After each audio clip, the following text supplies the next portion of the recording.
Fala galera, começando mais um Smart Podcast. Abra sua mente e amplie suas ideias. Ao meu lado, Adenilson Chalaga. E aí, pessoal, tudo bem? Nosso backstage hoje, mais uma vez, Gleice Oliveira nos auxiliando.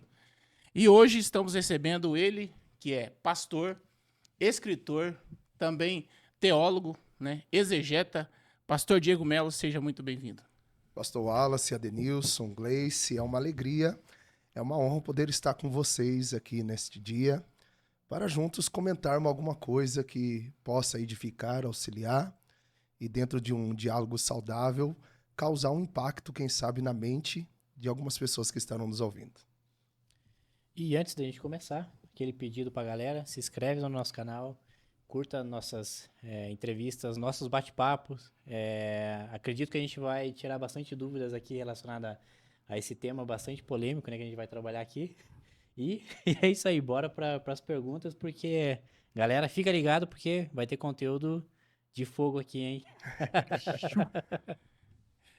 Pastor, a gente sempre faz essa fala, né, para contar quem que é o Diego, a cidade onde nasceu, porque o nosso público tem o público do pessoal que nos acompanha, que de repente vai na mesma igreja, mas também tem um público novo, que é a galera que nos assiste, empresários que nos assistem também.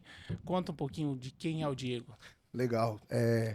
Dentro desse privilégio de estar com vocês, uma alegria.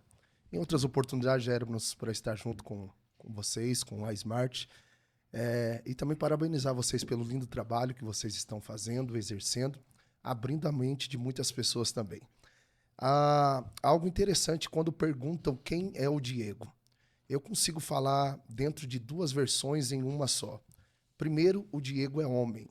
Segundo, o Diego é servo, né? Como homem, eu sou esposo, sou pai, marido de uma só mulher, alguém que acredita nos sonhos, alguém que acredita nos projetos, alguém que está vencendo na vida dia após dia por vocação e por chamado também, mas sendo servo, alguém que está disposto a se curvar para lavar os pés, para simplesmente servir ao próximo. Detalhe, ajudar ao próximo sem se intrometer naquilo que é problema deles.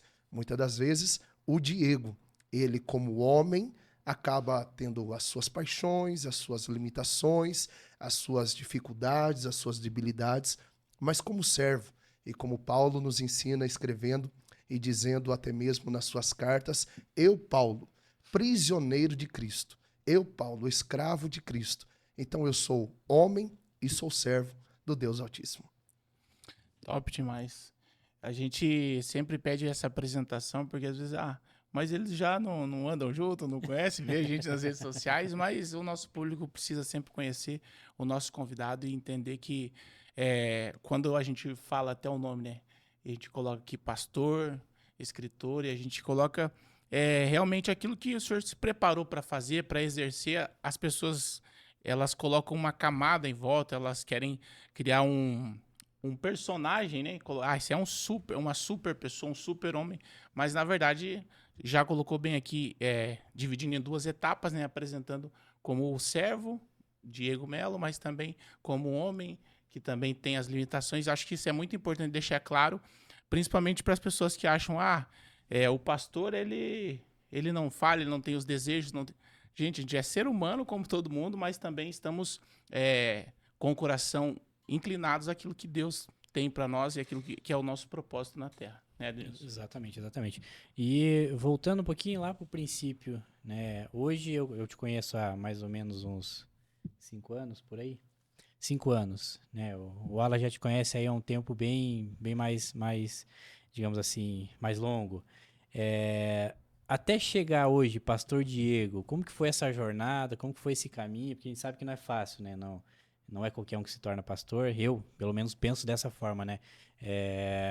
Pastor não é... Aí eu acredito que não seja é um mérito meu. O pastor é uma vocação. Não sei, talvez seja, talvez não seja. Mas essa jornada, esse trajeto, quando que o pastor Diego apareceu? Quando que você teve isso no seu coração? Eu vou ajudar pessoas, eu quero, né, ajudar pessoas, quero me tornar um pastor. É isso que eu quero para minha vida. Adenilson, eu tenho convicção da chamada. existem duas características que a gente precisa aprender a separar: chamada e vocação, né? Chamada é aquilo que eu ouvi do Senhor. Vocação é aquilo que internamente eu entendi que por direito eu preciso fazer, eu preciso exercer. Eu comecei a pregar a palavra de Deus com 13 anos de idade. Então, esse ano eu completo 20 anos que estou pregando a palavra de Deus, que estou ministrando a palavra de Deus. Mas a minha chamada, ela foi mais um empurrão, uma insistência de Deus. Porque primeiro que eu sou uma promessa de Deus. Eu sempre acreditei em promessa, eu sou alguém que creio na promessa, eu acredito no sobrenatural, eu sou um cara que tenho muita fé. E por acreditar na promessa de Deus, eu fui também empurrado para a promessa de Deus. Eu me lembro que no ano de 2004, eu estava com 13 anos de idade, a minha mãe, juntamente com algumas irmãs, fazia alguns cultos nas casas. E num desses cultos veio um impacto, uma presença tão poderosa sobre a minha vida, a presença de Deus, e aquilo vinha se renovando sobre a minha vida com tamanha força, dizendo: eu tenho um chamado para você. Eu tenho um chamado para você. Eu quero te usar para libertar pessoas, para transformar vidas. Nessa época, parece que não, e às vezes a gente até brinca, eu comecei cantando.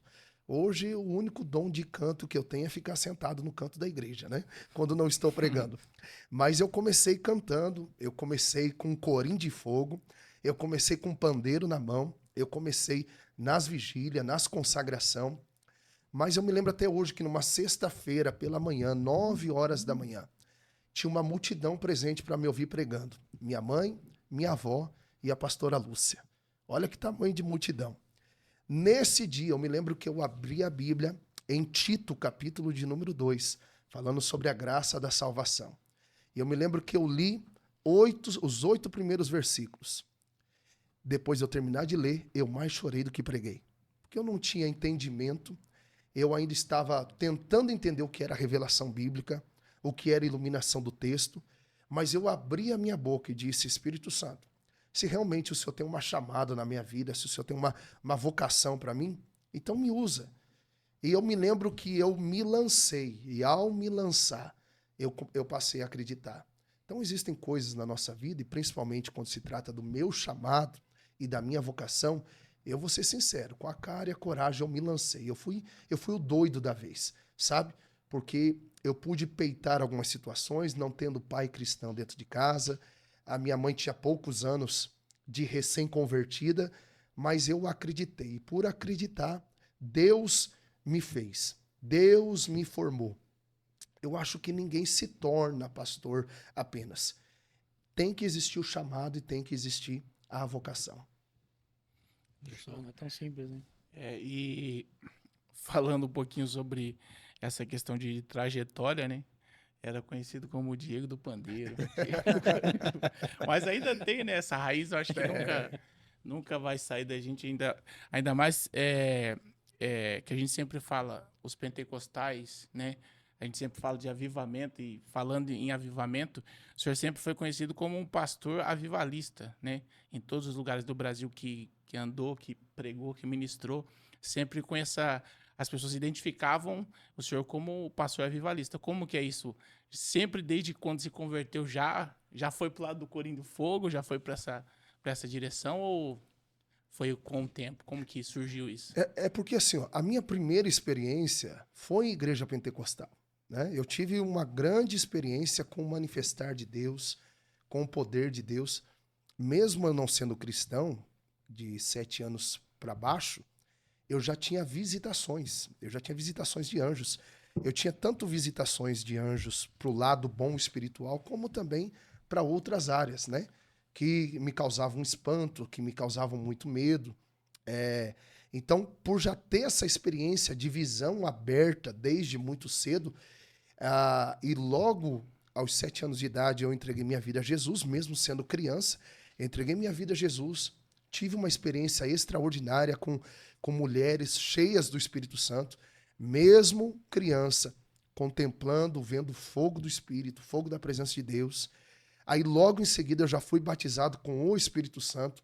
Então eu sempre brinco dizendo que eu não nasci para ser tradicional, e mesmo que eu pregue e respeite muito as igrejas tradicionais, mas eu nasci no fogo, fui criado no fogo, fui forjado no fogo. E por ser dessa maneira, eu tive muitas experiências desde muito cedo em igrejas pentecostais, em ambientes pentecostais. É óbvio que existe, em alguns lugares, as histerias.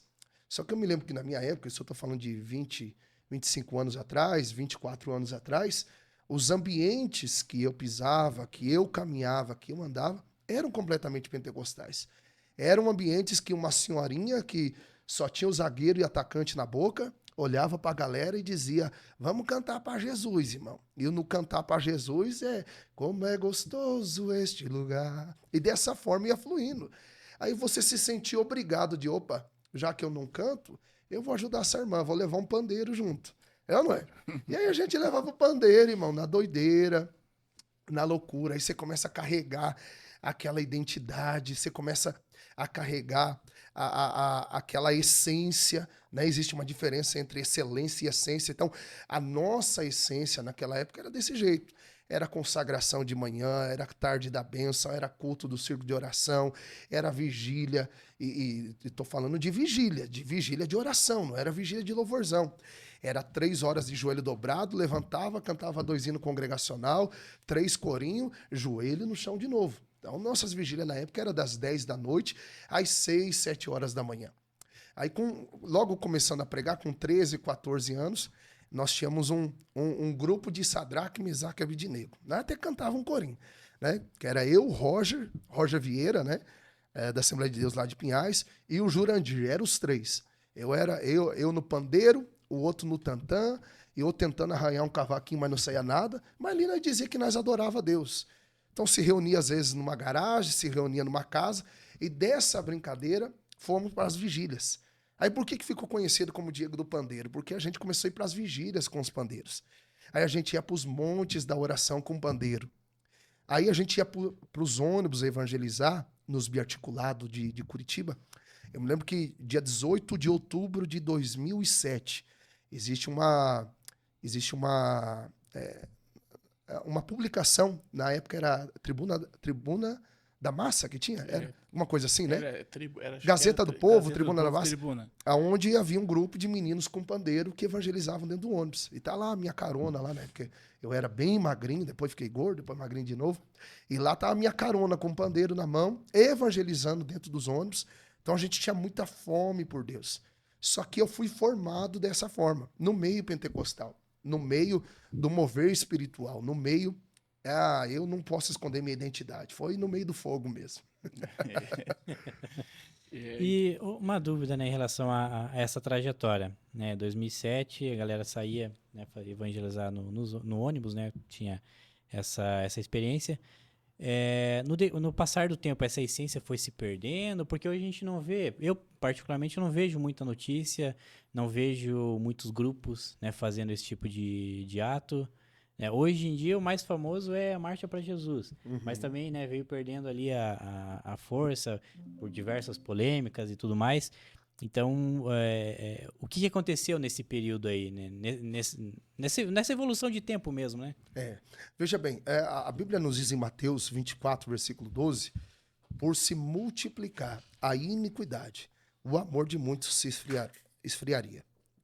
É claro que há hoje atualizações na evangelização. A gente não pode também questionar por que lá atrás servia e hoje não serve mais. Deus nos deu muitas experiências na evangelização lá atrás. Eu era um pregador de rua. Eu morei em Itatiba no ano de 2009 e eu tinha uma caixa de som em cima de um carrinho de mão com um microfone, onde eu saía no centro da cidade e começava a gritar, tá caindo, tá caindo. E a galera se reunia ao redor e perguntava, tá caindo o quê? E eu dizia, tá caindo a palavra de Deus. E ali pregava, tá entendendo? Era a estratégia da época. Era a estratégia da época.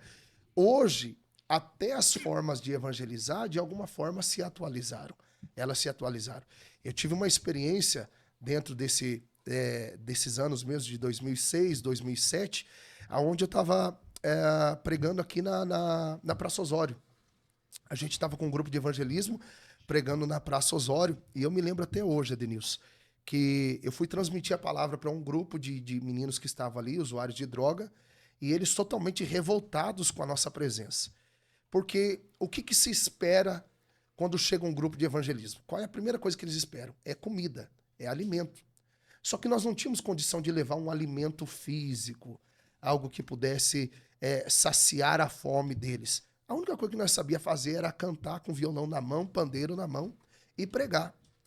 E eu fui para pregar para um desses meninos e ele estava muito tomado de entorpecente ali. E quando eu fui transmitir uma palavra de Deus para a vida dele, ele me deu um murro no meu rosto, mas veio com tudo nesse murro assim.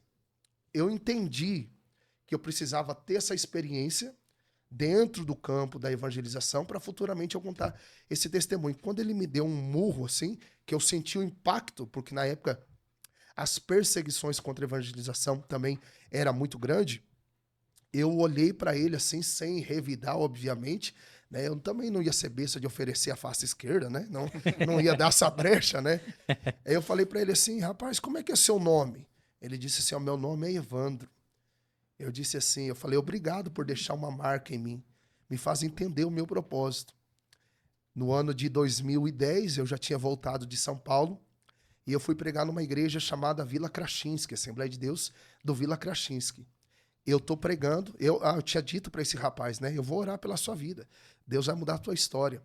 No ano de 2010, eu fui pregar tinha uma grande vigília em Curitiba, na época, no Vila Krasinski, e eu fui pregar nessa vigília. Quando eu terminei de pregar, o líder dos adolescentes veio, me deu um abraço e disse assim, obrigado por ter orado pela minha vida por tantos anos.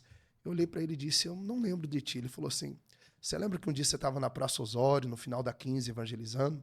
Você levou um murro no rosto? Eu disse, eu lembro. Pois é, fui eu que fiz aquilo. E alguém orou por mim, alguém intercedeu pela minha vida. Eu entendi que o que eu fiz foi muito errado, mas houve um processo porque aquilo marcou meu coração. Mesmo eu tendo ferido alguém resolveu orar por mim. Então, na época, as evangelizações, hoje elas não funcionam? Elas funcionam. Mas as estratégias, elas mudam. Então, não é que foi perdendo, não é que o pessoal parou. Mas as estratégias atualmente, elas mudaram e muito. Hoje, a gente avança conforme a tecnologia. Então, hoje, os meios de evangelização também são através das mídias, das redes sociais.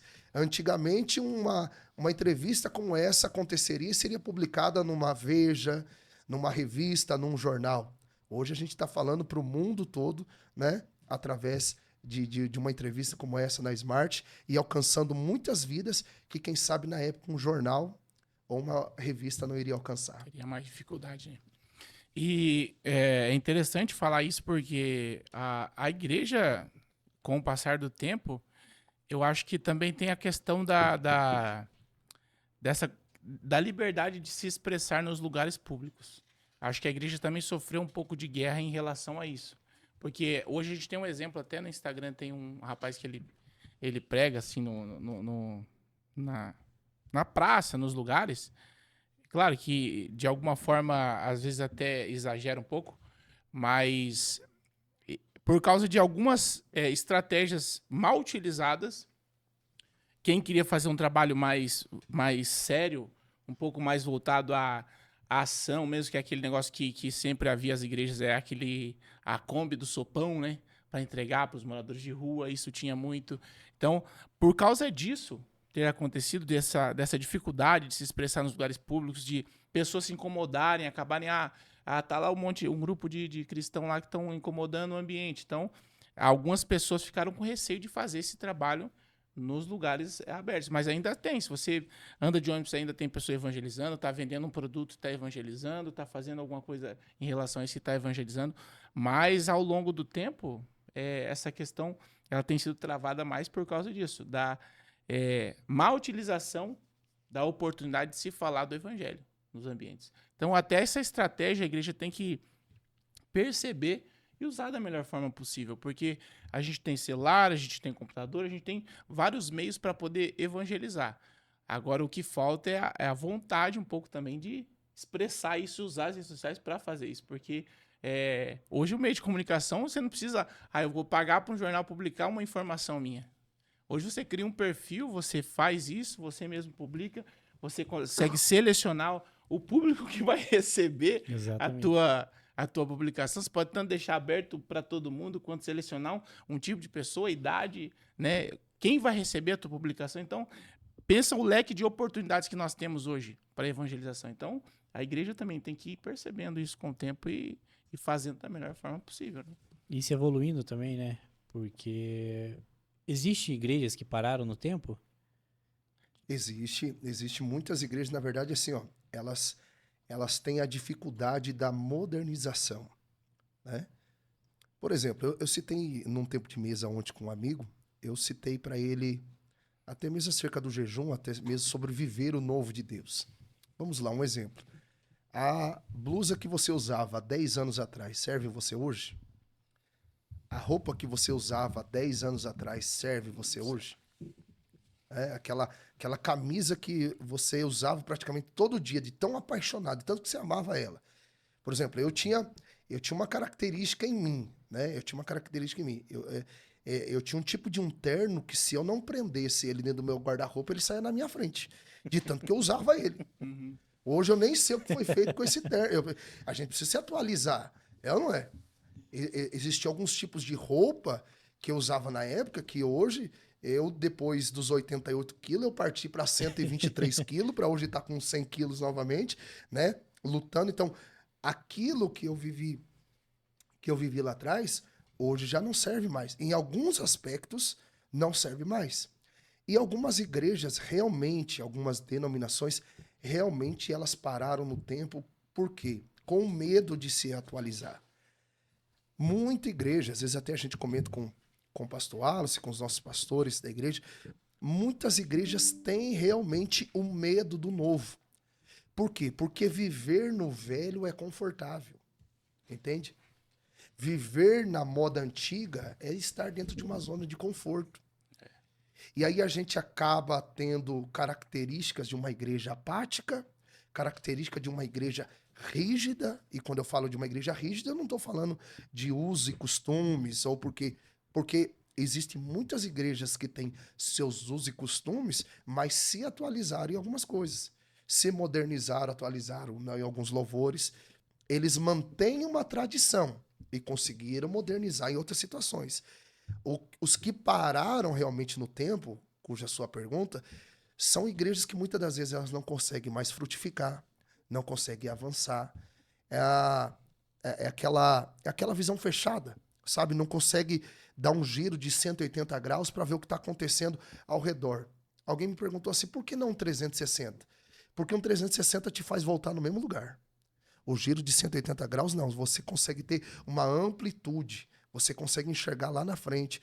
Então, qual que é a dificuldade dessas igrejas que pararam no tempo hoje? É que eles continuam insistindo em um vinho velho. Eles continuam insistindo em uma cultura antiga. Veja bem, eu disse aqui, existem igrejas que mantêm tradições. E se existe uma coisa que Deus respeita, Denilson, é tradição. Deus respeita a tradição. Se você pegar dentro da Bíblia Sagrada, vai nos contar a história dos recabitas. Quem eram os recabitas? Os recabitas não eram de Israel, não pertenciam à nação de Israel, mas a Bíblia nos diz que eles mantinham uma tradição. E por eles manterem essa tradição, Deus abençoava eles. Entende isso? Qual que é a tradição que nós podemos manter hoje? É a vida de oração, é a vida de jejum, é a vida de leitura bíblica, é uma vida de súplica, é uma vida de genuinamente ser um cristão. A gente não deixa de se atualizar, mas mantemos a tradição da oração. Nós mantemos a cultura do jejum. Nós mantemos as práticas que nos aproximam cada vez mais de Deus. Agora, igrejas que não quiseram se atualizar, principalmente na questão da modernização, existe uma pesquisa feita nos Estados Unidos, até foi pós a igreja de Rick Warren, né? Aquela igreja com propósito, que existia o perigo da modernidade, depois o perigo da pós-modernidade e depois o perigo da igreja contemporânea. Hoje nós estamos dentro da igreja contemporânea. A igreja ela está se atualizando conforme a tecnologia se atualiza. Então, lá atrás, para essas igrejas, sempre foi um perigo modernizar, pós-modernidade e se tornar uma igreja contemporânea. Então, pararam, realmente não cresce mais, engessaram, né? ficaram presas lá atrás. E o segredo com Cristo não é entendermos que somos apenas uma criatura. Por sermos nova criatura, então nós temos que estar pronto para o novo todos os dias. E é interessante, o senhor falou sobre essa modernidade, na verdade é a mudança de mente, né? Porque esse exemplo sempre o senhor usa em alguns momentos, que é sobre a roupa, né? A roupa que eu vesti antes não serve agora. Eu acho que é no mesmo aspecto. A Bíblia, num todo, ela vem mostrando esse aspecto de mudança de cultura, espaço, lugar e ambiente e propósito pelo qual a igreja está trabalhando, né? Então, se fôssemos levar ao pé da letra tudo aquilo que foi aplicado em relação à cultura da igreja primitiva, nós estamos muito longe, né? Mas quando estamos falando de uma cultura, uma nova linguagem, o que o planeta está falando? Aonde a igreja vai conseguir comunicação para transmitir o evangelho para essas pessoas? Então, é nesse aspecto que o pastor fala em relação a ficar para trás, quando eles não querem olhar isso, né? Não querem observar o que está acontecendo à sua volta. E isso é muito, muito interessante. E a gente percebe que o pastor sempre, quando ele fala, ele cita bastante escritores, né? Que é uma das tuas paixões, né, pastor? O livro, né? É um escritor também. E fala um pouquinho para nós sobre essa paixão de livro, sobre escrever. Eu sei que tem muito livro ainda para ser lançado aí nos próximos anos. E fala um pouquinho sobre o teu livro, sobre os teus lançamentos, sobre essa paixão em si, né? Quando começou essa paixão por ler muito. Pastor Alan, você tocou num assunto aqui. Não tem como haver um diálogo de cristão sem falar de Bíblia. Entende? Eu não consigo encontrar qualquer diálogo, qualquer conversa de pessoas que se dizem cristão, falam ser cristão, sem falar da palavra de Deus. Porque existe uma diferença entre crente e cristão. Crente é aquele que crê. Cristão é aqueles que são semelhantes a Cristo. Ou seja, são pequenos cristos. Então, tudo que nos envolve a viver o novo de Deus, por exemplo, Romanos 12, eu sou mega, ultra, hiper apaixonado. Transformai-vos pela renovação da vossa mente. É a palavra smart sendo traduzida para os nossos dias. Transformai-vos. Você lembra quando tinha, eu acho que é da época de vocês, eu sou de bem 10 pra cá, né? Sou bem novinho. Mas você lembra do Power Rangers, quando tinha o Zordon, na época do Zordon, daquelas figuras, eles diziam assim, é hora de morfar. Sim. E eles tiravam a roupa habitual deles e colocavam uma roupa de herói. Era uma transformação, e detalhe, era uma transformação muito rápida. A maioria deles tocava onde?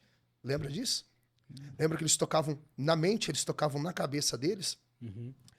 Parece que eu vejo, por mais que seja um tom de brincadeira, que esse seriado da época, que até hoje é atualizado, parece que foi tirado da Bíblia, por partes. Por quê? Porque Paulo está dizendo, transformai-vos pela renovação da vossa mente.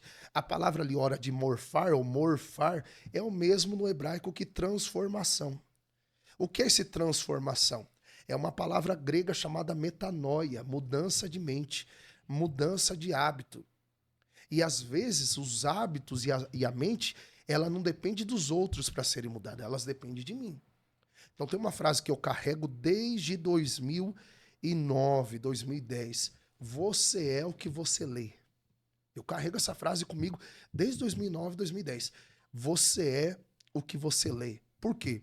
Porque a mesma Bíblia que está dizendo, né, que a gente tem que ser transformado pela renovação do entendimento para que desfruteis qual é a boa, agradável e perfeita vontade de Deus, é a mesma que vai nos ensinar a cultura da leitura, de criar o hábito de ler, da dedicação, de se espelhar em autores, de receber uma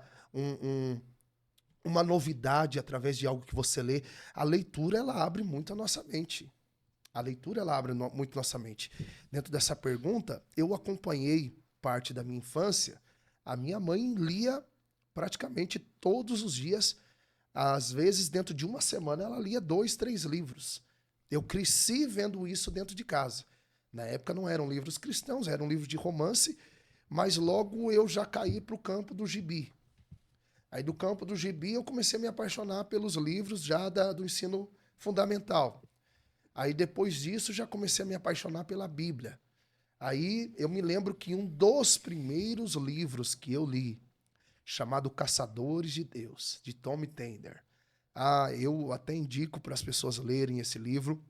É um livro que, se você lê ele, amando o Espírito Santo, a partir da página de número 8, número 9, se você não derramar uma lágrima, então você não está realmente lendo esse livro. Porque ele começa a te abrir a mente no se apaixonar pelas Escrituras, no estar à procura de Deus. Por exemplo, Deus está em todos os lugares, é esta a colocação. Mas Deus só vai estar onde eu procurá-lo. Aonde eu quiser me relacionar, aonde eu quiser estar perto. E onde que normalmente eu vou encontrar Deus todos os dias? Eu vou encontrar Deus todos os dias na palavra, e eu vou encontrar Ele na oração. Tem pessoas procurando Deus nas redes sociais, tem pessoas procurando Deus no Instagram, no Facebook, no YouTube. Cara, Deus está muito mais perto. Deus está num livro que você pode ler. Deus está na Bíblia, que eu sempre digo que é o único livro que você lê com o autor do lado. Não tem privilégio maior. Então, a paixão pela leitura, ela veio desde muito cedo. Eu não vou contar aqui, eu não lembro mais ou menos de quantos livros eu já li na minha vida. Eu tenho uma meta nesse ano, que é ler 50 livros. Eu acabei de concluir o 16º. Então, eu tenho uma meta de leitura neste ano. Mas eu tive grandes inspirações. Por mais que todos hoje tentam corrigir, dizer dos erros que Benihim cometeu lá atrás, mas, poxa, quem que não foi impactado por Bom Dia Espírito Santo? Quem não foi impactado pelo Bem-vindo Espírito Santo? Para mim, que gostava da área gosto ainda da área de libertação, Anjos e Demônios de Benihim, livros que me marcaram muito, Abraão de Almeida, autores que traziam lá atrás, quando a gente era criança, adolescente, nos incentivavam muito, né? E até hoje nos incentivam. Eu gostava muito, mesmo que alguns sejam contra, porque haviam teologias da prosperidade, mas eu amava ler T.L. Osborne. Como que eu me apaixonei pela igreja de Atos, lendo as 3 chaves de Atos dos Apóstolos, entende? Então foram livros que me marcaram muito, que me impactaram muito, que também eu posso dizer que me corrigiram muito, mas claro, todos eles pautados dentro da Bíblia. Todos eles tinham que haver um grande paralelo com a Bíblia. Eu não escondo de ninguém minha paixão atual, de 2 anos para cá, eu leio e releio T.D. Jakes, né, que tem sido um divisor de águas na minha vida. O nível de inteligência daquele homem é fora do comum. Só que todas as vezes que eu leio um livro de T.D. Jakes, eu sou confrontado demais. Eu sou impactado demais. Quando eu pego um livro de Scott, quando eu pego algum livro de Charles Hard Spurgeon, quando eu pego um livro de John Wesley, que é As Minhas Paixões, Os Heróis da Fé, quando eu pego até mesmo Um Peregrino para ler de John Bunyan, mesmo o cara estando na prisão, a filha mendigando na porta da prisão, enquanto o cara está escrevendo numa prisão. Caras que eram apaixonados, estando lendo e transmitindo para aqueles que iam ler o seu livro também. Então não tem como você não se apaixonar. A leitura, ela não é um ato, ela é um hábito. A gente precisa criar isso. Hoje, um exemplo aqui, para vocês terem um podcast, para vocês terem a potência que Deus está levantando vocês para ser nesse meio de tecnologia, nesse meio de redes sociais. Vocês tiveram que ler. Vocês tiveram que exaurir, extrair algo de algo que vocês leram, de algo que vocês ouviram. E aquilo que eu sempre digo, pastor Wallace acompanha, vocês acompanham, sabe? Mais do que ouvintes. É isso que Tiago está nos ensinando na sua carta. Sejamos praticantes. Então, a leitura, os livros, eu até brinquei aqui um pouco antes de começar a entrevista. Poxa, vocês judiaram de mim, colocaram 2 paixões minhas aqui atrás, Leonardo Ravenhill e Monge Executivo, que foram os primeiros livros que eu li há muitos anos atrás. Então, se a gente criar essa cultura da leitura, até mesmo muitas coisas que eu fazia há 20 anos atrás no meio pentecostal, a leitura me mudou. A leitura provocou essa metanoia em mim. A leitura provocou essa mudança de hábito em mim.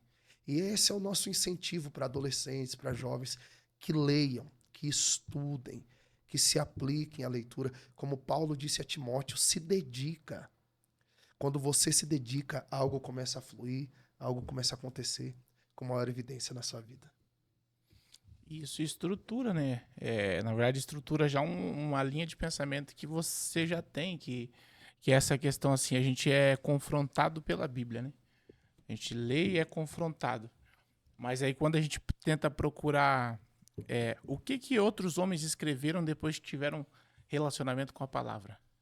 Aí o senhor comentou sobre ser confrontado pelos livros de quem escreveu depois que foi confrontado pela palavra. Então, vira esse ciclo de confronto para gerar essa mudança de mente, né? É nesse aspecto que a gente pensa em leitura saudável, leitura que vai te edificar e que vai fazer essa linha de pensamento sobre mudança de mente ser ainda mais aprimorada, para que você entenda até culturas que você achava que aquele negócio do achismo, né? Será que é o achismo ou é o que está escrito? Não, é o que está escrito que prevalece. Não é o que eu penso que está escrito. E aí, quando você cita esses autores, são pessoas que um dia também foram confrontadas, que tiveram que ler sobre outras pessoas também, né? Que tiveram um confronto pela palavra, mas que tiveram que ler outros autores para também serem confrontados, né? E isso já você percebe que é um ciclo numa sociedade que pensa em mudança, que pensa em mudar o outro, que pensa em oferecer aquilo que me mudou para uma outra pessoa. Então a leitura é um caminho excelente, né? Veja bem, até dentro da sua própria pergunta, como que se tornou um pregador avivalista, alguém avivalista? Eu, por muitos anos, defendi a tese de que não havia pregador avivalista.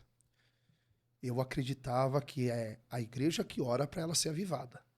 Mas, conforme você vai lendo, você vai estudando a história dos avivamentos, né? Por exemplo, por que até mesmo eu me identifico muito com o meio pentecostal? E olha que eu prego em igrejas tradicionais, carismáticas, tudo que vocês imaginarem. Eu não tenho dificuldade, porque a minha mensagem é única. O sermão ele é único, né? A diferença é quem convidou o Espírito Santo para estar presente. E mesmo que seja um momento distraído, é o que eu disse para vocês, eu não posso pisar em nenhum lugar sem que ele esteja presente. Porque eu acredito na pessoa do Espírito Santo.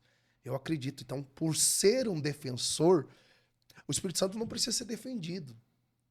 Mas eu sou defensor de uma causa. Eu sou defensor do avivamento. O que é avivamento? Tornar a trazer vida. Então, enquanto eu estou lendo, estudando a Bíblia, isso está gerando vida dentro de mim. Enquanto eu estou pregando aquilo que eu leio, eu estou trazendo vida nos meus ouvintes. E enquanto os meus ouvintes estão recebendo vida, eles transbordarão vida nos outros ouvintes. Isso é avivamento. Por que eu sou um grande defensor da causa do avivamento? Porque isso um dia eu sentei para ouvir, do ouvir eu passei a ler, do ler eu passei a ter experiências, e a partir das experiências eu comecei a amar tanto a leitura, tanto a oração, quanto o relacionamento. Então por que eu defendo a causa do avivamento? Porque a minha maior convicção é provocar vida nas pessoas.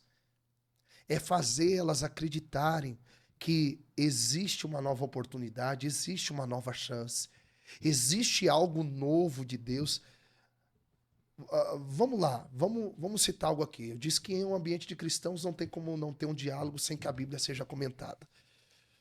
Jesus sabia que Judas era o traidor. Jesus sabia que Judas era o traidor. Mas mesmo assim ele convida Judas a fazer parte da ceia. E é num ambiente como esse que Jesus está dando uma segunda chance para que antes que Judas tire sua vida, viesse a ser gerada uma nova vida nele.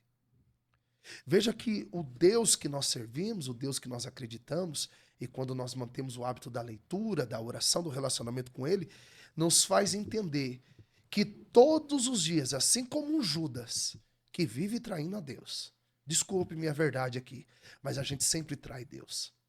A gente tem facilidade em virar as costas para Deus. A gente tem mais facilidade em investir o nosso tempo em outros ambientes do que viver no lugar secreto. É só a gente fazer um rápido aqui cronograma do nosso dia. Se a gente pegar a nossa agenda aqui agora, a nossa agenda do nosso dia, levanta às 6 horas da manhã, toma seu banho, seu café e tal. Tem um dia de trabalho, tem... Qual momento da sua agenda foi colocado dentro do cronograma o período de oração e o período de leitura bíblica? É só analisar. Eu tô falando assim para cristão ou para crente, né? Então, será que a gente não precisa desse avivamento também? Desse despertar? De provocar nas pessoas? Por quê? Porque o avivamento ele vai trazer confronto. A palavra em si, ela vai trazer confronto. Eu vejo confronto na Bíblia de Gênesis e Apocalipse. Nós somos confrontados diariamente. E qual que é o maior problema para um cristão? Que quando o Espírito Santo não te cutuca para te lembrar, a tua consciência te acusa. Você não orou hoje. Você sabe por quê? Porque lá atrás, na Bíblia, um dia de oração, você foi tão visitado por ele, que agora ele faz questão de, às vezes, te fazer lembrar daquilo que é a tua maior riqueza, que é a tua própria consciência. Então, nós precisamos ser urgentemente despertados para esse avivamento. A gente precisa viver essa transformação, essa metanoia, essa inteligência. A gente precisa urgentemente viver isso. Por que eu sou um defensor do avivamento? Porque eu quero provocar nos outros aquilo que eu vivi e vivo em Cristo. Show. Fala, Edenilson. É muita coisa, né? Porra, é muita coisa mesmo. O senhor tinha comentado na pergunta anterior a respeito de que o senhor tem a visão aberta. Conta aí, o que seria essa visão aberta? A contra-pergunta é, tá preparado para ouvir ou não? Manda, porque eu já vi algumas coisas. A visão aberta, assim, ó, tem muita gente que não acredita. Só que é o que eu sempre falo, eu não sou movido à opinião dos outros. Eu sou movido a experiências que tenho. E o que a Bíblia também me ensina. Então, a visão aberta eu tenho desde a infância, né? Que é a visão do mundo espiritual. É a visitação de anjos, também é a visitação do mal. Desculpa a colocação aqui, mas do capiroto. Ou os seus enviados, os seus adeptos, para causarem alguns espantos, para causarem alguns medos, para causarem algumas batalhas. E tem pessoas que têm sensações, sentem, outros já veem. Então, por exemplo, eu já tive muita experiência de ver e não só sentir. Desde a minha infância, desde os meus 5 anos de idade, eu vejo. Então, assim, alguém pode dizer assim, cara, você precisa se tratar. Não, esse é um tipo de esquizofrenia, esse é um tipo de doença, ouvir, ver. Não. É porque o mundo espiritual, Adenilson, ele é mais real do que a própria realidade. Por que às vezes na oração e no jejum, o Senhor nos leva para o mundo espiritual? Porque simplesmente Ele quer nos forjar para como vivermos no mundo físico. Essa é a verdade. Porque se às vezes nós como cristãos, Ele está nos preparando para uma batalha que nós não vemos, uma guerra que nós nem sabemos que existe, mas há uma luta diária, há uma guerra diária. Nessa guerra diária, uns sentem, outros veem. É o exemplo de Efésios capítulo 6. Existem armaduras espirituais que são colocadas em nós. Quando nós nos revestimos, entenda que não é Deus quem coloca, é você quem busca. É a mesma coisa do capítulo 5 e versículo 18 de Efésios. Né? Não vos embriagueis com vinho que a contenda, mas enchei-vos do Espírito. Ali o texto está nos dizendo que não é ele que vai nos encher, é eu que tenho que querer ser cheio. Mesma coisa o se revestir da armadura. Eu posso não ver, mas quando eu busco eu sou revestido. Então eu passo a ter essa visão e eu já tive inúmeras batalhas espirituais, inúmeras guerras. Por que por durante muitos anos mesmo, eu tive muitas guerras espirituais e conheço um pouco de libertação, conheço um pouco de mundo espiritual. Porque hoje eu entendo que Deus queria usar a minha vida através dessa visão para entender pessoas que também tinham visão aberta e também tinham suas batalhas espirituais. E eu vou lhe dizer uma coisa, não é que é 2 pesos, 2 medidas, mas às vezes quem tem muita visão aberta ou mexe com o mundo espiritual, parece que tem uma guerra maior, tem uma perseguição maior, tem uma luta maior, pratos são colocados na sua frente, está sujeito a adversidades, só que também ele é muito confrontado e afrontado, melhor dizendo, mais do que confronto, ele é afrontado, porque pessoas não acreditam, duvidam e afrontam. Então assim, quando vê algum tipo de afronta, o eu não acredito. Não, você não precisa acreditar, eu já vi. Eu já tive essa visão. Como eu posso dizer, um dia eu já contei isso pro pastor Wallace, pro meu grupo de pastores. Eu me lembro que eu tava tão cansado. Acho que pode falar abertamente aqui, né?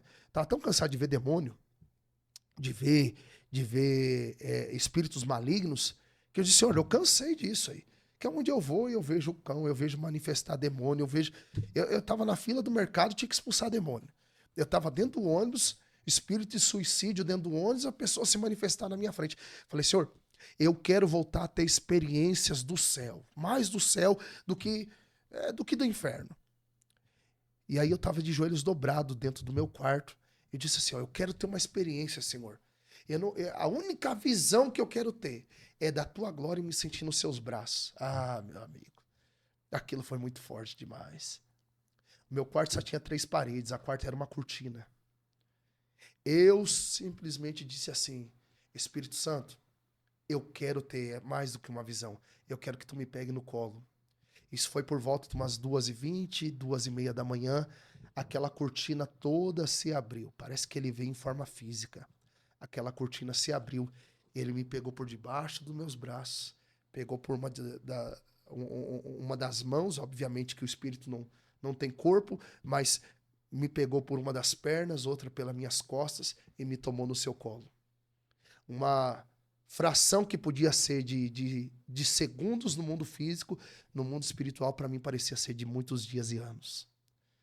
Então, eu não pude ver o seu rosto, mas eu pude contemplar a mão dele, o abraço dele, o cuidado dele.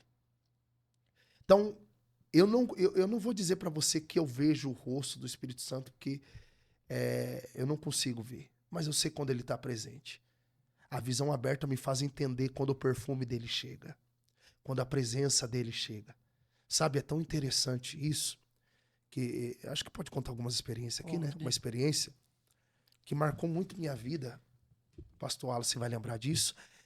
Eu era pastor no Atuba, em Colombo. Na Assembleia de Deus. E eu me lembro que nós estávamos prestes a inaugurar a nova igreja, o novo templo. E uma mãe de chiqueiro, mãe de terreiro, né? Para não cair para o campo da ofensa. Eles estavam fazendo inúmeros trabalhos, porque era a festa do orixá deles, do santo deles. E a porta que nós alugamos da igreja na época era um lugar que nada se mantinha aberto. Dava 2 meses, dava 3 meses, dava 5 meses, fechava. Dava 2 meses, dava 3 meses, 5 meses, qualquer porta fechada. E nós alugamos justo aquela porta. Justo aquela porta. E eu me lembro que num dia de festa do santo deles, eles vieram colocar um despacho na porta da igreja onde eu era pastor. E eu estava dentro da igreja, varrendo a igreja. Eu estava com o meu copastor trabalhando do lado de fora, o outro em cima do telhado da igreja, colocando a placa na frente, e mais um trabalhando na cozinha. E de repente eu ouvi aquele barulho de batuque vindo na direção da igreja,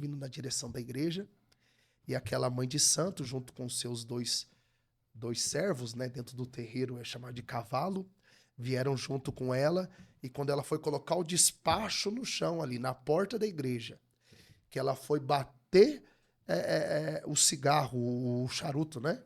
Foi baforar na minha cara, né? Para fazer algum trabalho ali, para que aquela porta viesse fechar, para que a igreja não viesse progredir. Ela simplesmente olhou para mim, olhou para o meu lado direito, não tinha ninguém do meu lado direito. Ela olhou para o lado direito, ela bateu continência, ela disse, sim, Senhor. Ela pegou o trabalho de macumba, que ela ia deixar na porta da igreja, e recolheu para dentro do terreiro. O que será que ela viu que os meus obreiros naquele momento não tinham visto e que fez ela desfazer o trabalho que ela estava fazendo? Quem será que estava presente ali? Eu sei quem estava presente. Eu não tenho dúvidas da companhia dele. Eu sinto quando ele me toca, eu sinto quando ele me abraça, eu sinto quando ele diz assim, vem para a oração, a gente precisa conversar, sabe? Então, dentro da visão aberta, eu consigo ver tanto o mundo espiritual maligno quanto o mundo espiritual celestial, né? A igreja, a igreja atual, ela também precisa voltar a essa essência de crer na visitação de anjo, sabe? Quando você pega o capítulo 12 de Atos dos Apóstolos, Adenilson, Pedro ia ser morto no outro dia. Você já parou para analisar isso? E o cara tá dormindo tranquilamente. Não te assusta isso? Tiago acabou de ser morto aí. Mas o Pedrão, sabendo que no outro dia, Gleice, ele iria morrer, a Bíblia nos diz que Pedro está dormindo tranquilamente. Só que daí quem vai até a prisão? O anjo de Pedro. O anjo de Pedro diz para ele, coloca a tua veste, veste a tua capa e vamos sair daqui. Você vê o anjo com alguma chave? Você vê o anjo abrindo a porta? Você simplesmente vê o anjo dizendo para Pedro, vem comigo. E Pedro vai indo, coloca a capa, vai acompanhando o anjo e de repente eles chegam até onde? A casa da irmã Maria, mãe de João Marcos, aonde tinha um grupo de oração. Enquanto Pedro está preso, a igreja está orando. Quando Pedro bate na porta daquele grupo de oração, uma menina abre a porta e, assustada, ela fecha a porta. E alguém pergunta para ela dentro da casa o quê? Ué, o que está acontecendo que você abriu a porta e voltou? Ela disse assim, ó, o anjo de Pedro veio nos visitar. Não era Pedro. Só que eles tinham facilidade de ver anjo na época. A igreja primitiva, ela tinha facilidade de ver anjo. A gente precisa restaurar isso, de voltar a ter sensibilidade com anjos. Vocês sabem disso, na igreja onde eu sou pastor, onde vocês vão, nossos adolescentes estão sendo visitados por anjo. As nossas crianças estão tendo visão de anjo na madrugada. Eu acordei semana passada, por 2 noites seguidas, a minha filha de 8 anos de idade, sentada na cama e clamando, o sangue de Jesus tem poder. Porque ela estava tendo uma batalha espiritual, mas ela entendeu o poder do sangue de Jesus, que botou o adversário para bater em retirada. Então as visões estão sendo restauradas nesses dias, não é porque eu quero também, é porque é uma promessa em Joel. O avivamento faz isso. Os vossos filhos profetizarão, terão visões, os vossos jovens terão visões. Nós precisamos voltar a ter visões abertas para a glória de Deus. Show, né? Mas será que todo mundo está preparado para ter essa visão aberta? A gente coloca essa preparação. Você pergunta, será que todo mundo está preparado? O pastor sempre fala muito sobre iniciar, né? Iniciar o dia, dentro dessa questão de cronograma do dia que o senhor falou, iniciar o dia com o devocional. O devocional o devocional é acompanhado da palavra, acompanhado de oração, de repente você coloca um louvor, tem pessoas que criam a sua rotina devocional. E ela cria esse hábito para iniciar o dia.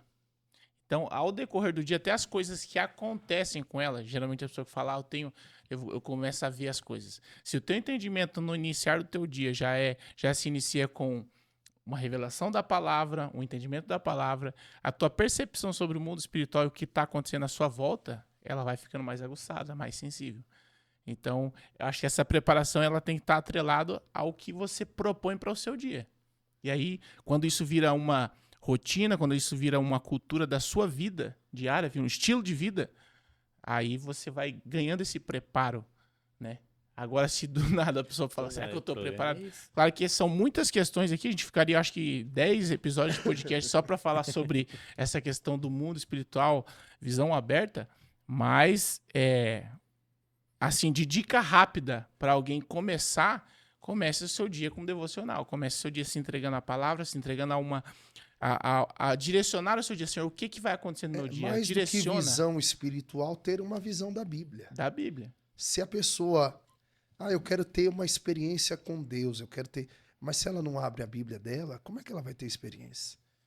Entende? Então, assim, hoje nós estamos enfrentando essa enorme dificuldade de pessoas que estão tão perto de Deus, mas tão distante da Bíblia. Elas acham que são crentes, elas acham que são cristãos, mas não têm uma facilidade de abrir a palavra de Deus. Eu não posso apenas conhecer o livro de Deus, eu tenho que conhecer o Deus do livro. E eu só passo a conhecê-lo quando eu leio, quando eu oro, quando eu me relaciono. Tem gente, é aquilo que eu sempre digo, tem gente que só vive de relação. Só relação. E a relação normalmente é descartável. O relacionamento é aquilo que eu alimento diariamente. Então, num relacionamento, quem que fala? É um ou os dois? Na relação, às vezes eu discuto e não quero ouvir o próximo. Mas no relacionamento é os dois que falam. E tem dia, meu amigo, que no relacionamento você vai falar, mas quando você abrir a Bíblia, você vai ouvir. E você vai ouvir muito. Então a gente precisa voltar a essa prática. Esses últimos anos, Deus tem me despertado muito também a falar da prática da leitura bíblica, de incentivar a igreja. Poxa, né? Não sei se vai entrar dentro do assunto, mas eu acho que não tem prazer maior. Eu, como um pastor de igreja, não tem prazer maior do que você ver 80, 90% da igreja ir para o culto. Não é porque o pastor pediu para você levar a Bíblia. Não. É porque você está a fim de conhecer o Deus daquele livro. Então, eu prego em inúmeras igrejas. Inúmeras igrejas. E hoje tem uma dificuldade das pessoas até levarem a Bíblia. A tecnologia avançou. Pastor, então você volta à questão do não ter se atualizado, de não ter se modernizado, né? Que hoje tem os telões, hoje tem a mídia, hoje tem a equipe de comunicação da igreja transmitindo lá ao mesmo tempo. Só que a forma de transmitir num telão é para aqueles que têm dificuldade de leitura. Poxa, os que têm facilidade de leitura, você precisa aprender a manusear o manual da tua vida eterna. O único manual que te dá direito a ter uma vida eterna é a Bíblia Sagrada, entende? Então, às vezes, como crente eu tenho Bíblia, mas como cristão eu não me relaciono com ela, entende? Então eu vou só lá na igreja, eu leio no telão que o pastor pregar e acabou-se. Não. Eu preciso ter o meu devocional, eu preciso ter a minha vida de oração, eu preciso ser um cristão de verdade. Essa aqui é a verdade que a gente precisa falar, que o ser cristão é ser parecido com Cristo. Crente tem demais. Cristão precisa voltar a existir cada vez mais. Tem pessoas que até usam um amuleto. Usam a Bíblia como um amuleto. De repente a Bíblia está aberta. Acho que todo mundo aqui já se deparou com esse episódio da Bíblia estar aberta em um lugar, na mesma página, desde quando aquele lugar... tá aqui, essa Bíblia fica aberta. Salmo 91. Salmo 91. Tá, mas Esse aí. às vezes nunca nem parou para ler o Salmo 91. Aliás, será que esses ambientes que abrem o Salmo 91, eles estão preparados para entender o Salmo 91? Exatamente. Essa é que é a maior questão, né? Será que estão preparados para viver, para entender o contexto do Salmo 91? É isso mesmo. Esse que é o maior desafio. Então, quando se fala de relacionamento, é isso. É do conhecer o Deus do livro. E o senhor já falou que sempre cita isso, né? Conhecer o Deus do livro e ele está disposto a explicar o que está escrito no livro, que ele é o autor. João diz isso, né? Que o Espírito Santo te fará lembrar, te fará ter entendimento daquilo que você lê. Uhum. Veja que, mais uma vez, a gente fala da pessoa do Espírito Santo. Quando você lê... existe dois versículos que eu sou muito apaixonado. Que é Salmos 1, verso 2. Antes tem o seu prazer na lei do Senhor, nela medita dia e de noite. O que é prazer? É o auge do clímax. É o auge do clímax. Comparado psicologicamente ou emocionalmente, é até mesmo no auge do prazer do momento íntimo que o casal tem. Aquelas frações de segundos que o casal tem no auge do clímax, assim é o prazer de ler a Bíblia Sagrada. Olha a comparação que é feita. Aí quando você lê Apocalipse 1 e 3, feliz é o homem, bem-aventurado, aquele que lê, aquele que ouve e aquele que guarda. Cara, existe algo muito, muito poderoso dentro disso aqui.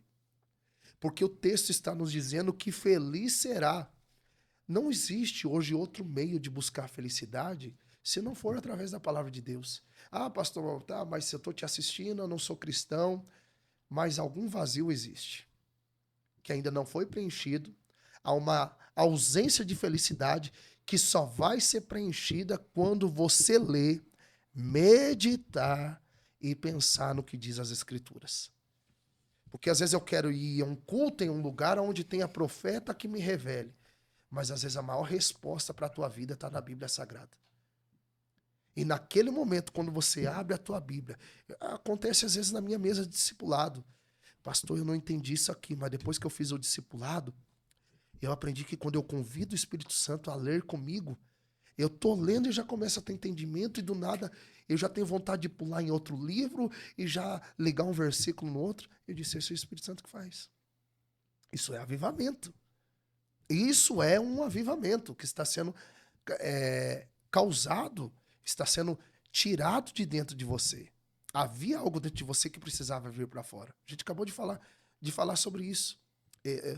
Dentro dessas experiências, pastor Wallace, eu gosto muito de citar a história de Charles Parham, 1902. Foi um grande pregador.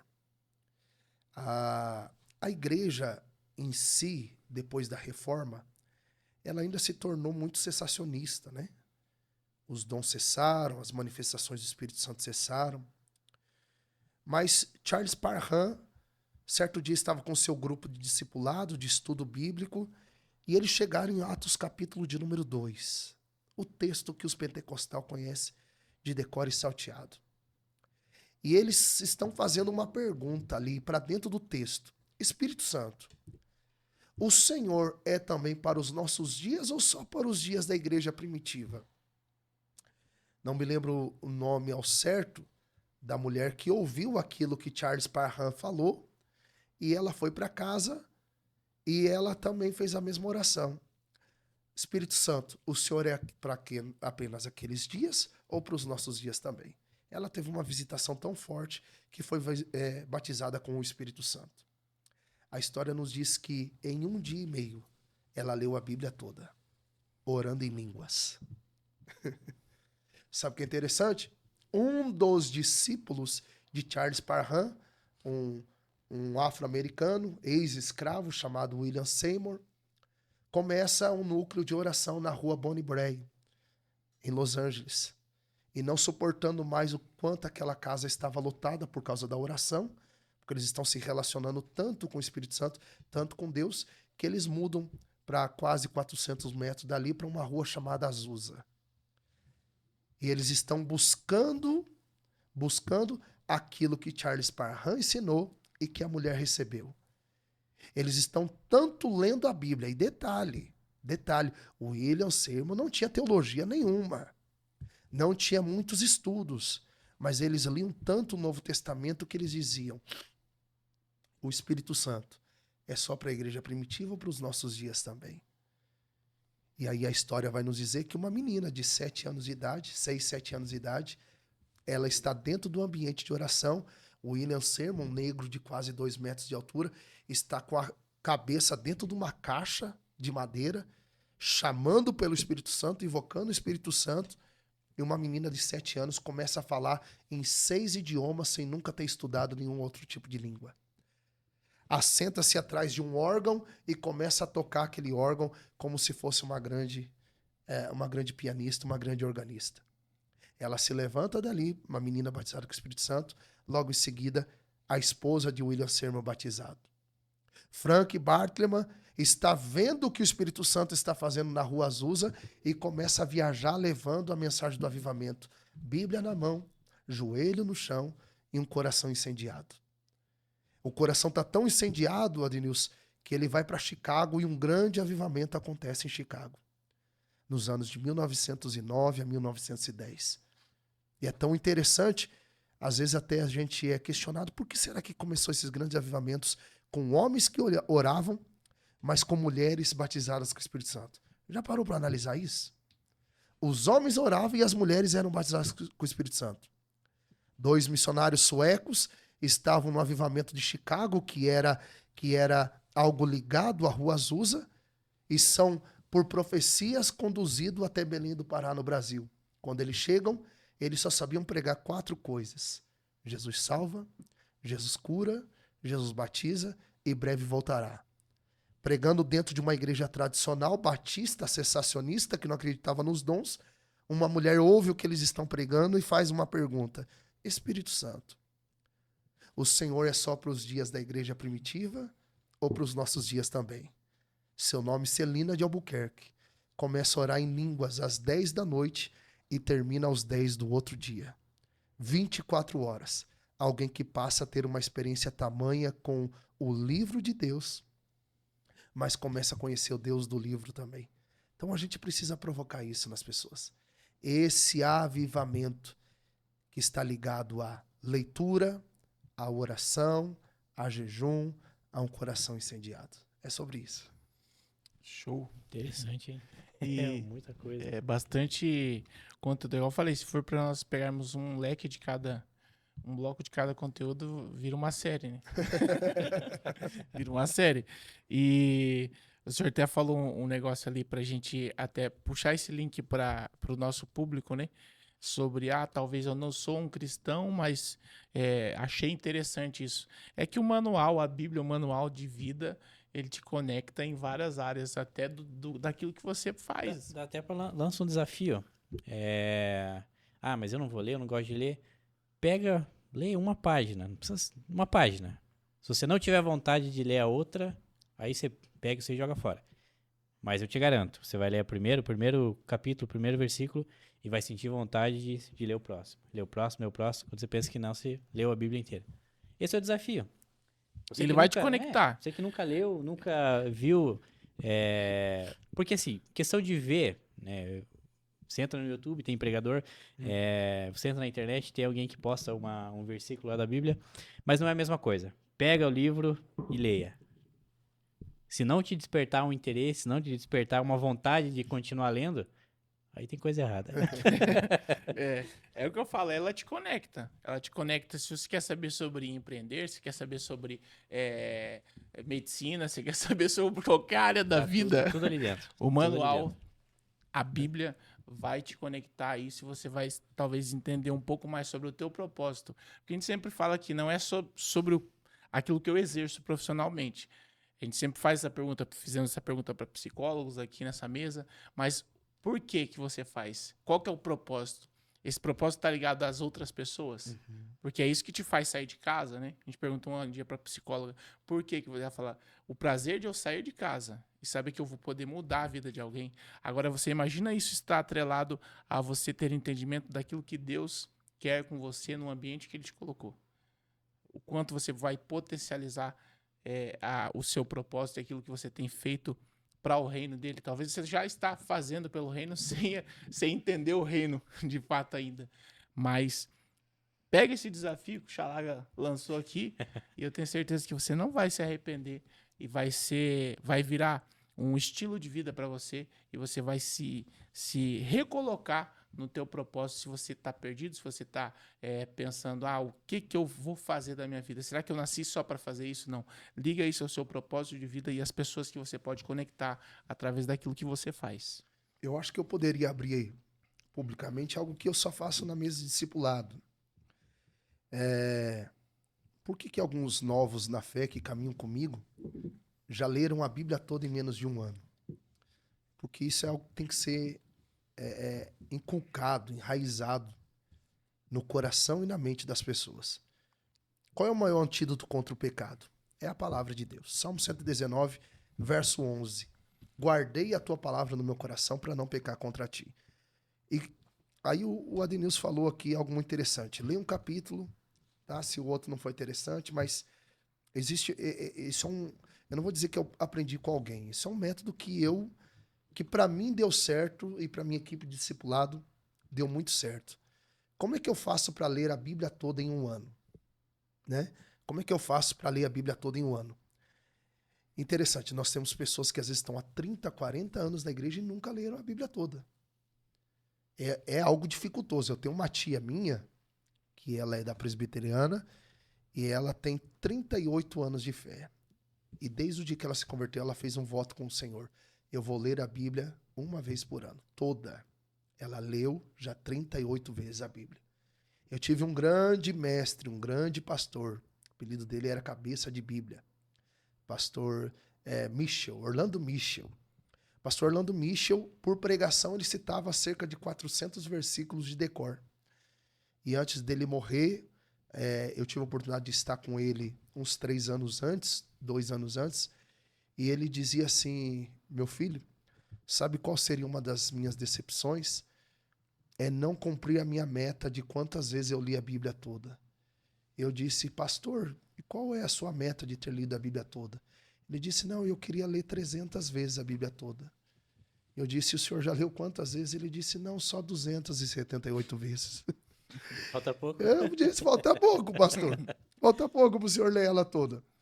Então, um dos métodos que eu uso e gosto de aplicar, se você pegar os 365 dias do ano, se você ler 4 capítulos da Bíblia por ano, 4 capítulos da Bíblia, você lê a Bíblia toda em um ano. 4 capítulos por dia. 4 capítulos da Bíblia por dia. Por dia. Isso. Você lê a Bíblia toda em um ano. Se você lê de 6 a 8 capítulos por dia, você consegue ler a Bíblia uma vez e meia dentro de um ano. Agora sim, pastor, mas eu vou começar por Gênesis, depois Êxodo, depois Levítico, depois Número, Deuteronômio. Aí vai começar a entrar naqueles nomes que às vezes eu pulo para ler a Bíblia mais rápida. Não. Vou te dar uma forma simples aqui. Primeiro, comece por João. Você vai ler os 21 capítulos de João. Capítulo 1, 2, 3. Você vai encontrar a forma que Cristo é apresentado em João. Porque o maior discipulado é visto dentro do Evangelho de João. O diálogo de Jesus com Nicodemos, dentro do Evangelho de João. Né? Então, você pegou ali os 21 capítulos. Aí você vem para Mateus capítulo 1. Aí você pega Mateus, você vai voltar 3 livros. Aí você lê Mateus, 28 capítulos, Marcos, 16 capítulos, Lucas, os 24 capítulos, e lê João de novo.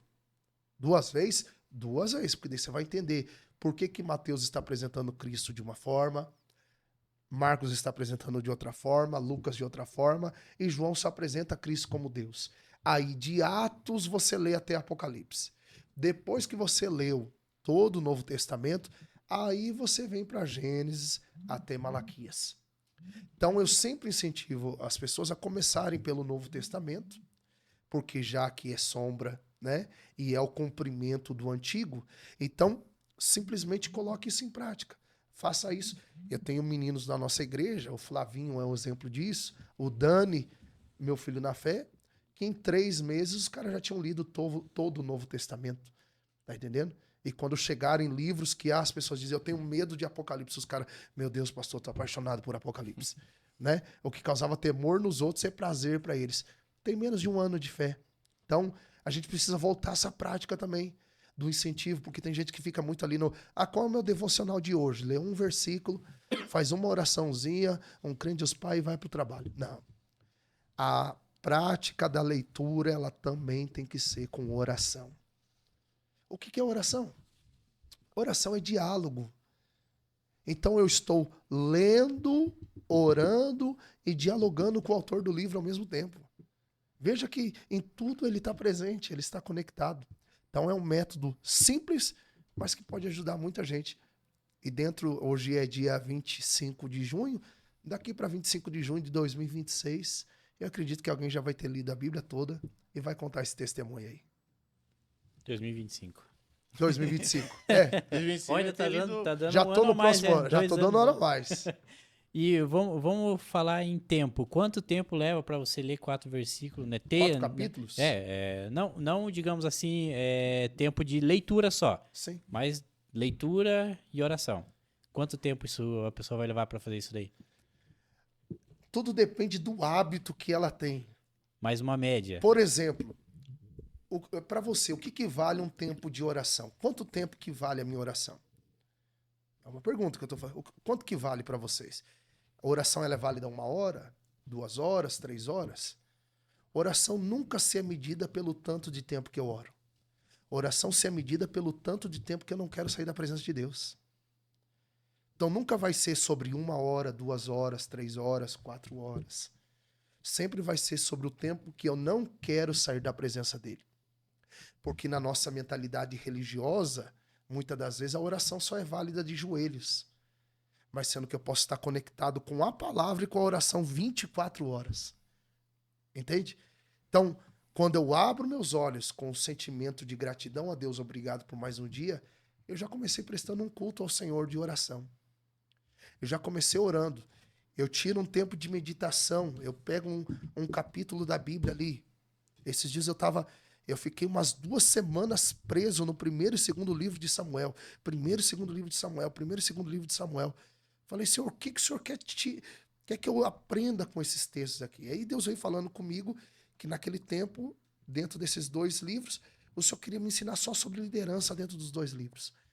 E todo o meu devocional ficou pronto sobre liderança dentro de 2 livros.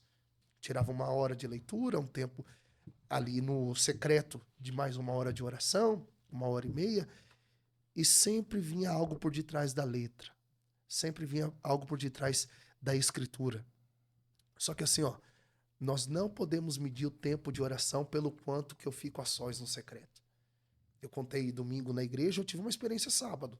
Eu pedi para minha esposa, falei, ó, só hoje, tira as crianças por um tempinho, porque o Espírito Santo quer que eu fique a sós com ele aqui. Eu lembro que eu dobrei meu joelho em torno das 2h20, 2h15 da tarde. Era 6h20, eu estava me levantando da oração, sem falar muito, banhado em lágrimas. Ele não pediu para mim ler, eu também não senti vontade naquele momento de ler, eu só senti vontade de adorar. Sabe? Adorar. Até eu brinquei no domingo, né? Eu falei, ali era o momento que eu podia cantar e não tinha público na terra me julgando. Só o céu me assistindo e me vendo adorando, né? Então, não é o quanto de tempo que eu oro ou que eu leio. É o quanto eu quero permanecer na presença dele. Porque é prazeroso, é gostoso. Isso também não vai me impedir de trabalhar, de ser um motorista, de ser um entrevistador, de ser um lutador, de ser um cantor, de ser um pedreiro. Não, não. Pelo contrário. Vai me dar combustível. Vai me dar combustível para mim simplesmente ter um dia melhor. Na segunda página do meu livro, que eu falo sobre 40 dias com ele no deserto, eu escrevi algo que é muito interessante. Se todos nós fizéssemos um devocional logo cedo, já entenderíamos qual é a direção que Deus quer dar para o nosso dia. O problema é que nós terminamos o dia sem fazer devocional, reclamamos do dia que foi porque já não começamos bem com Deus. Então, muita gente às vezes tem um dia ruim porque não começou bem com Deus. Ele levanta atrasado, levanta estressado, sai batendo o minguinho do pé na ponta do guarda-roupa, xingando todo mundo. Aí, como é que eu vou orar agora? Porque o sentimento de culpa, de julgamento, vem sobre a cabeça. Não, não. Acorda, já agradece a Deus. A Bíblia sempre perto, coração queimando. Ah, meu querido, quando você começa a ter essa prática na sua vida, muitas direções para um cristão, quem quer se tornar cristão de verdade, para um cristão, todo um norte na sua vida é mudado. Viu só? Não tem desculpa, né? Não tem desculpa. É isso aí. Galera, a gente sempre faz isso aqui no final do nosso episódio, né? Falando sobre deixar uma mensagem, né? Sei que o pastor já deixou aqui várias mensagens, mas falando também, pastor, com o nosso público, dizendo, de repente a pessoa quer, o senhor falou aqui de uma área que o senhor ama, quer escrever, quer ler, e a pessoa, de repente, que eu quero ser um escritor, eu tô com medo de colocar em prática isso. Tô com medo de se tornar esse escritor. Às vezes a pessoa tem uma mente muito qualificada para escrever, tem o dom de fazer isso, de transformar isso em um livro, em informação para as pessoas, e ela não sabe por onde começar. Talvez deixe o teu conselho, como você começou, para o nosso público que vai estar assistindo depois, e para encorajar as pessoas a viverem também essa vida de devoção total a Deus. Fica à vontade, a câmera é sua. Mesmo que a gente falou muito sobre oração, vai ter coisas na vida que é decisão e disposição. Então são coisas que eu tenho sido despertado diariamente. Eu amo a oração, e sou alguém que oro e acredito no que oro, mas também tenho o poder da decisão e também eu tenho que ter disposição para viver essa decisão. Então, primeiramente, é tirar de dentro de você aquilo que já existe, já está pronto. Por exemplo, quando você olha para uma maçã, o que é que você vê? Quando você olha para uma maçã, o que é que você vê? Vamos lá.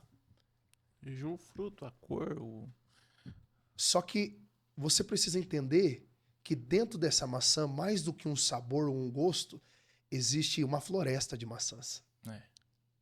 Existe muita coisa ali dentro. E muitas das vezes, para a gente poder realizar um sonho, acreditar em algo que Deus nos deu, ou de realizar um chamado, uma vocação, a gente vai ter que primeiro olhar para dentro de nós, extrair algo de dentro de nós. Eu demorei por muito tempo para descobrir até mesmo a minha identidade, porque eu olhava para o redor e esquecia de olhar para as sementes que haviam aqui dentro. E dentro das sementes haviam frutos, e dentro dos frutos haviam sementes, e dentro das sementes haviam mais frutos. Então, dentro de nós, precisava ser tirado para fora. Eu sempre cito isso, não é porque autores famosos chegaram a citar isso, mas até nesse último livro, nesse primeiro livro, perdão, que eu li nesse ano de 2024, o livro Esmagado de T. Jakes, eu pude tirar algumas lições de que da azeitona prensada vem o melhor azeite de oliva, né? Da uva mais amassada vem o melhor vinho. Ou seja, sempre que nós colocamos à disposição para serem prensados, para serem apertados, algo de nós será extraído. Só que eu tenho que ter disposição de ir para a prensa. Eu tenho que ter disposição de ir para a minha decisão. Eu tenho que não olhar para trás e realmente olhar para o meu propósito. E quando eu olho para o meu propósito, eu descubro que mais do que a opinião dos outros, eu sou movido pelos frutos que há dentro de mim. Então, simplesmente, disposição. Quando a gente se coloca à disposição de tomar uma decisão, pode ser que às vezes você ore para decidir, mas tem hora que você vai decidir para viver o propósito de Deus. Então faça isso. E com certeza, mais do que ser um escritor de livros, muito mais do que ser um escritor de livros, porque eu ainda sonho em ser um grande escritor de livros. E eu tenho escrito muito, e esse último ano e meio eu nunca imaginei escrever tanto. E eu já sou um escritor. Nunca imaginei escrever tanto. Eu só sei que as minhas palavras e os frutos que estão dentro de mim vão chegar em lugares que os meus pés nunca pisaram. É sobre isso. É isso aí, o recado tá dado. É isso aí, Xalaga. Agradecemos esse bate-papo, foi importante. A gente vai deixar também o passo a passo lá de por onde começar a ler a Bíblia. É interessante. Vamos Pra deixar aqui pra você não começar deixar no aqui na começo. descrição Começar pelo essa jeito certo. orientação, esse passo a passo simples. O pastor sempre passa isso nos discipulados. E aí você fala, não lembro. Tá na metade do vídeo lá. Assista o episódio inteiro, se você conseguir pausar e anotar. Mas, de qualquer forma, vai estar aqui na descrição do vídeo para você aproveitar e começar a tua cultura de leitura da palavra de Deus, tá bom? Beleza? É isso aí, obrigado, pastor. Obrigado mais uma vez. Lembrando, olha aqui, mais uma vez, ele que foi campeão das nossas enquetes aqui desde quando surgiu o podcast, foi o campeão. Sempre a gente colocava o nome dele, era o mais votado e hoje veio aqui conseguimos bater esse papo muito interessante, edificante, e eu tenho certeza que vai mudar algumas coisas na sua percepção de vida, tá bom? Valeu, galera. Obrigado pela audiência. Valeu. Tchau, tchau. Tchau, tchau.